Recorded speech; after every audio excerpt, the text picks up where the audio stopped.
doa dengan penuh kesukaan Allah agar jiwa-jiwa kita ini diberikan ketentraman, ketenangan hati dalam menghadapi apapun yang terjadi dalam kehidupan, jiwa yang senantiasa tenang, senantiasa bersyukur ketika mendapatkan nikmat, senantiasa bersabar ketika mendapatkan ujian dan derita, senantiasa segera bertobat ketika berbuat salah dan dosa, dan jiwa yang senantiasa ikhlas menghambakan diri hanya kepada Allah Subhanahu wa taala.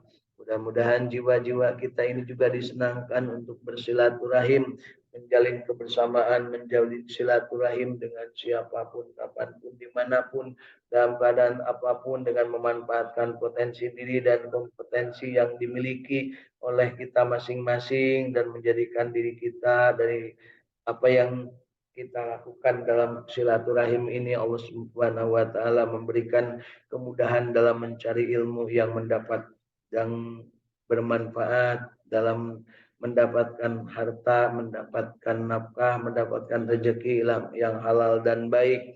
Diberikan kesempatan oleh Allah Subhanahu wa taala untuk sesegera mungkin mendapatkan kesempatan melakukan perubahan perbaikan amal kita masing-masing, dan tentu saja kita pada saatnya berharap Allah Subhanahu wa taala menjadikan diri-diri kita ini orang yang dipanggil dengan panggilan terindah, ya ayyatuhan nafsul mutmainnah irji'i ila rabbiki radiyatan mardiyah wadkhuli fi ibadi wadkhuli jannati, menjadi pribadi-pribadi yang senantiasa menjadi hamba Allah, menghambakan diri hanya kepada Allah Subhanahu wa taala, dan tentunya kita berharap Allah menggolongkan kita ke dalam orang yang menjadi abdi-abdinya, memasukkan ke dalam surganya dan menjauhkan dari api nerakanya.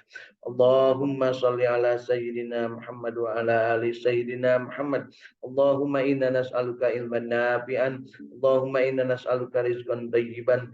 Allahumma inna nas'aluka amalan mutaqabbalan. Allahumma inna nas'aluka bihusnil khatimah. Allahumma inna nas'aluka ridhaka wal jannah. Allahumma inna nas'aluka ridhaka wal jannah. Allahumma inna nas'aluka ridhaka wal jannah wa na'udzubika min syahwatika wan nar. Allahumma innaka afuwun karim tuhibbul afwa fa'fu anna ya karim. Allahumma ya Allah ya Rabbana ya alima ma fi syudur, teguhkan syahadah kami, husukkan sholat kami, mampukan kami untuk menaikkan ibadah saum, ibadah zakat, dan juga menunaikan ibadah haji dan umrah. Allahumma ya Allah ya Rabbana, kabulkan doa dan permintaan kami. Ya alima ma bisyudur, akhrijna ya Allah minad dhulumat ilan nur. Allahumma Rabbana taqabbal minna innaka antas samiul alim wa tub alaina innaka antat tawwabur rahim. Rabbana atina fid dunya hasanah wa fil akhirati hasanah wa qina azaban nar wa adkhilnal jannata ma'al abrar ya aziz ya ghaffar ya rabbal alamin. Wa sallallahu ala sayyidina Muhammadin wa ala alihi wa sahbihi wa sallam. Subhana rabbika rabbil izzati amma yasifun wa salamun alal mursalin walhamdulillahi rabbil alamin.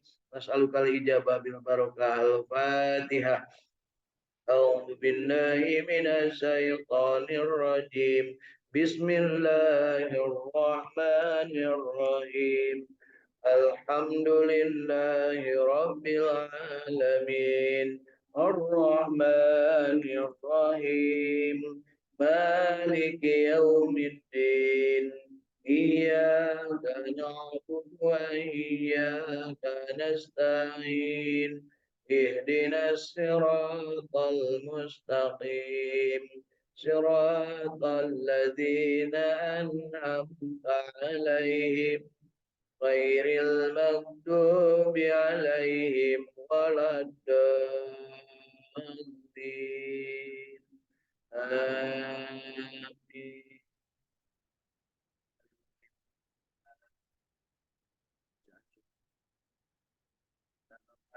Sholawat dan juga dengan ikhlaskan kehambaan diri kita kepada Allah Subhanahu wa taala, mudah-mudahan amal ibadah kita diterima. Allahumma sholli ala sayyidina Muhammad wa ala ali sayyidina Muhammad.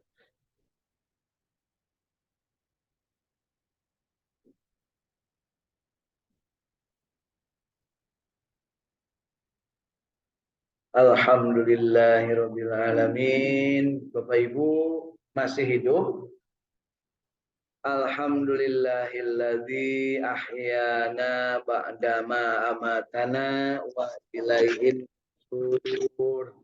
Alhamdulillah kita dalam keadaan hidup dengan penuh kesyukuran.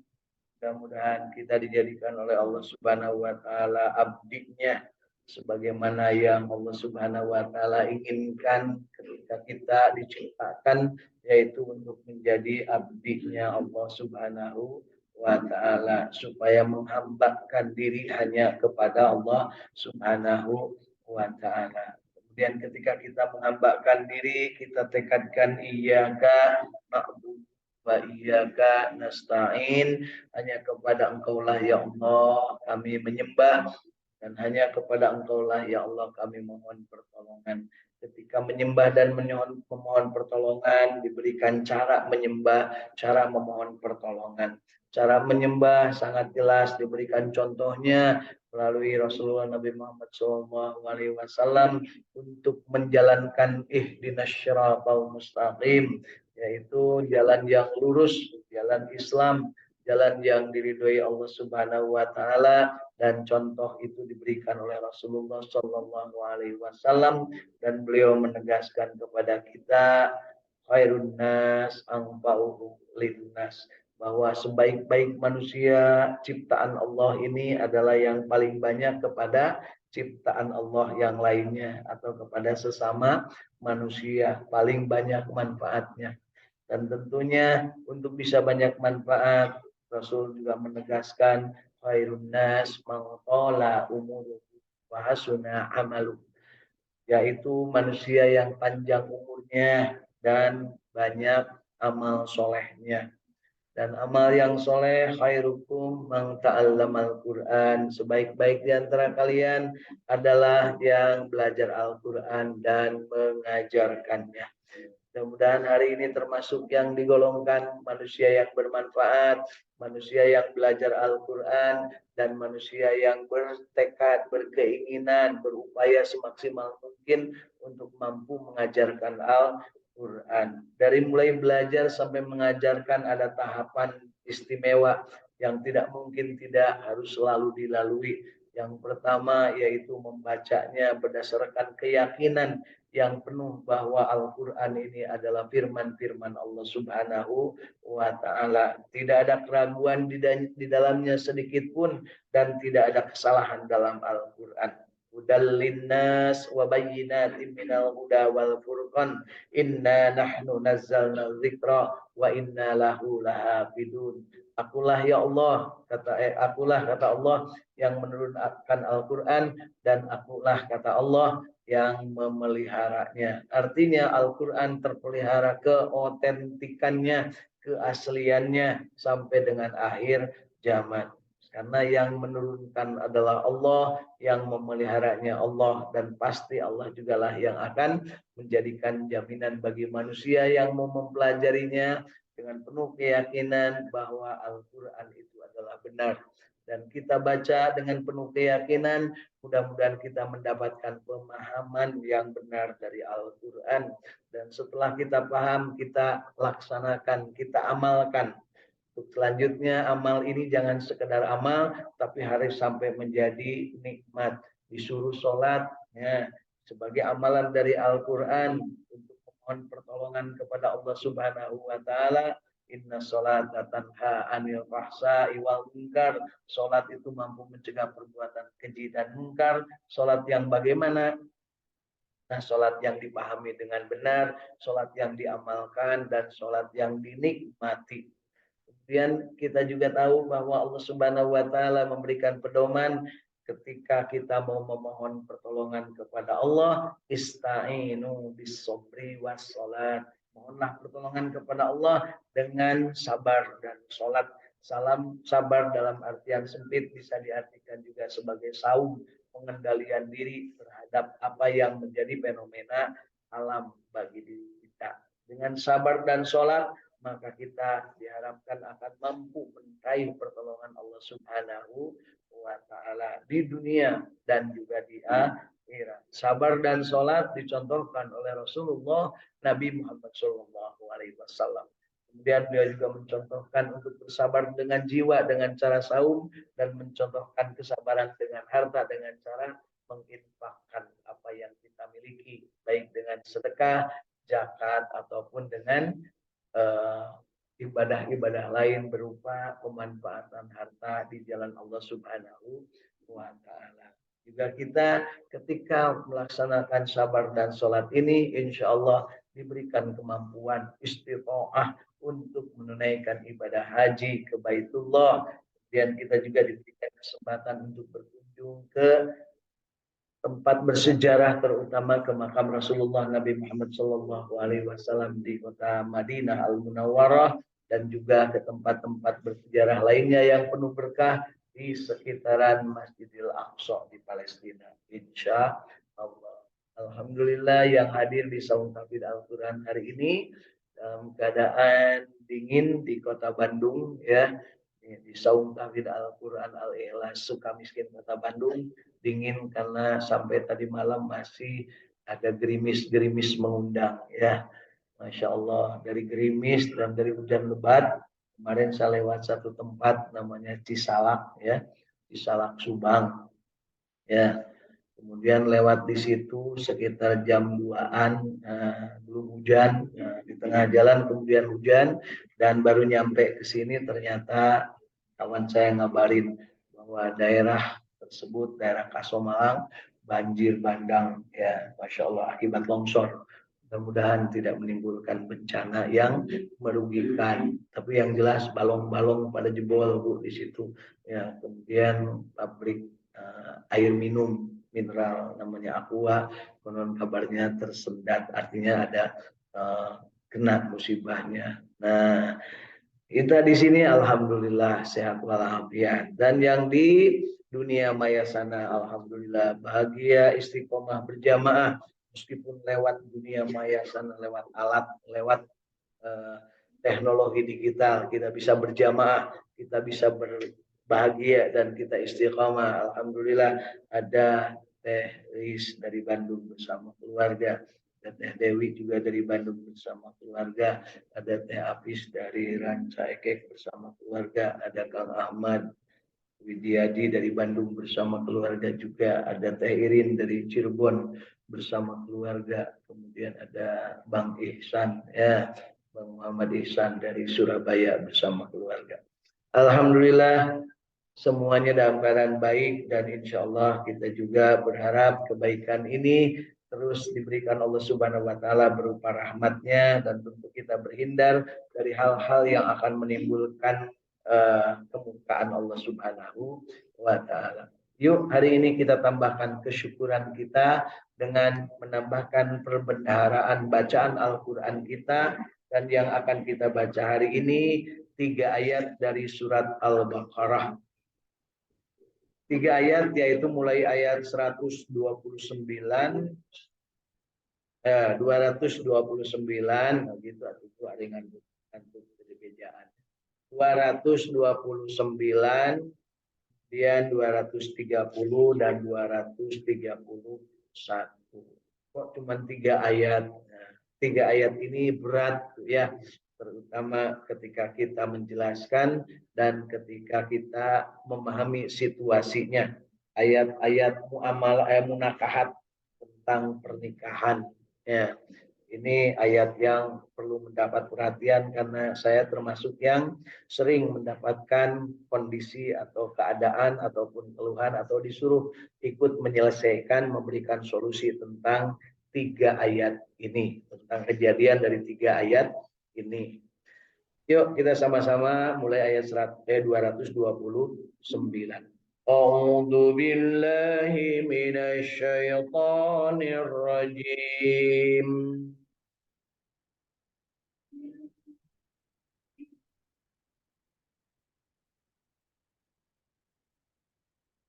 Ya sebelumnya bagi yang di dunia maya sana kalau mau buka mikrofonnya silakan supaya kita bisa saling mendengar suaranya satu dengan yang lain lewat media yang tersedia. Jadi silakan dibuka mikrofonnya dan tidak perlu di mute supaya kita bisa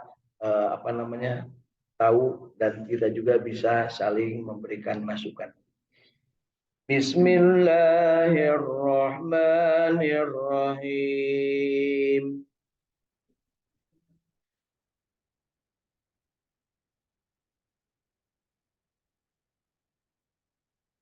Ketemu Bapak Ibu ayat 229.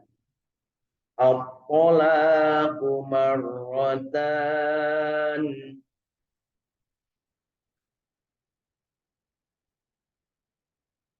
Fa'imsakum bima'rufin aw tasrihum bi ihsan.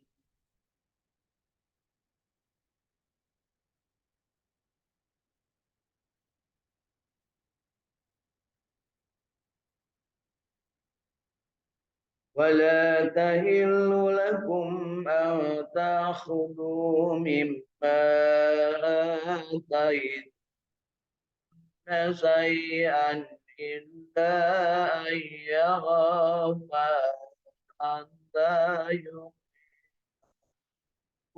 الله.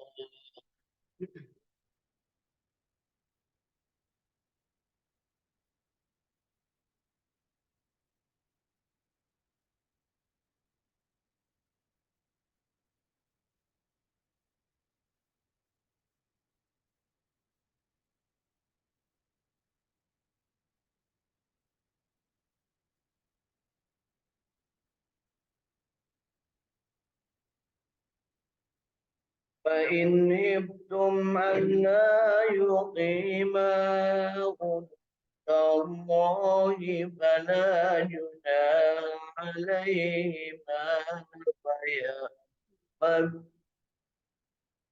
فيما اقتدت به.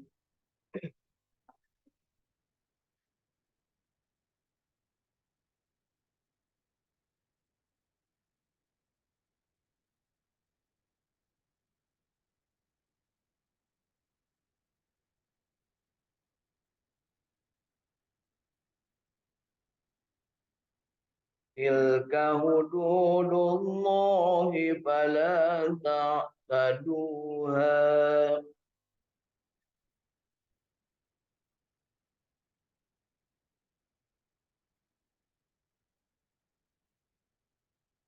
فمن يتعد حدود الله فأولئك هم الظالمون.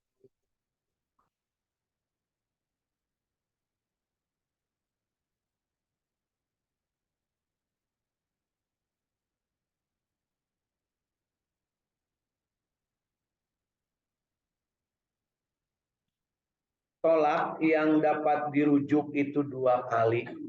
Di Bapak Ibu kita ngomong dari ayat ini dapat informasi bahwa ada talak.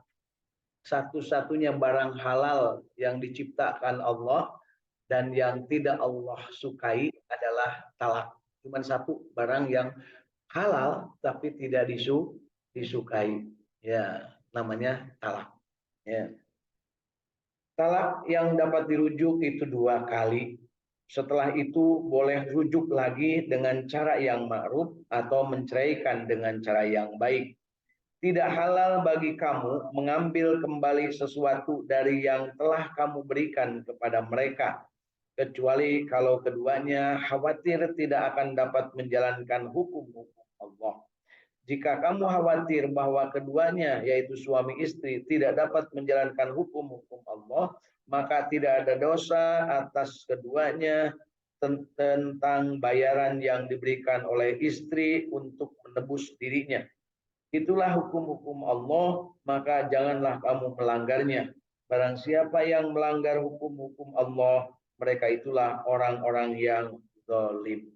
Bapak Ibu, dari sini kita bisa mengenang atau melihat keadaan. Kalau orang menjatuhkan talak, kira-kira dalam keadaan sadar atau dalam keadaan ngambek. Maksud papangi deui nu ditalak jeung nu teu ditalak. Jarang nu akur deui punya kecuali lamun balikan Tapi lamun nyeri. Nah, mau talak tilu sakalian. Nah, itu biasa nanti guys, lamun papanggih oge geus tidak mau bertemu ya. Apalagi sampai berbuat baik. Bahkan biasanya diturunkan. Awas tuh, ulah kawin keturunan eta, baheula teh geus ditalak. Nah, kan gitu ya. Artinya apa? Sesuatu yang teramat tidak mengenakan, tidak menyenangkan. Nah, di sini disebutkan bahwa setelah itu boleh rujuk lagi. Jadi kalau talaknya 1, 2, boleh rujuk. Tapi kalau sudah talak tilu, boleh dinikahi lagi enggak? Boleh, tapi harus dinikahi dulu sama orang lain dan sama orang lain sudah diceraikan juga. Tidak boleh dinikahi hanya untuk dibayar. Jadi pemain bayaran, tolong nikahin dulu tuh mantan istriku ya yang sudah ditalak tilu sekalian, dia nanti ceraikan biar aku kawini lagi. Kalau yang main-main begitu Bu malah nggak dicerai-ceraikan. Nah, cek anu nggak ganti teh dibayaran terus diberenya terus manehna tidak mau menceraikan lagi. Jadi ini tentang talak. Ingat, satu barang yang halal tapi tidak disukai. Nauzubillah, mudah-mudahan kita tidak termasuk yang mendapatkan ujian Allah dengan cara yang disebut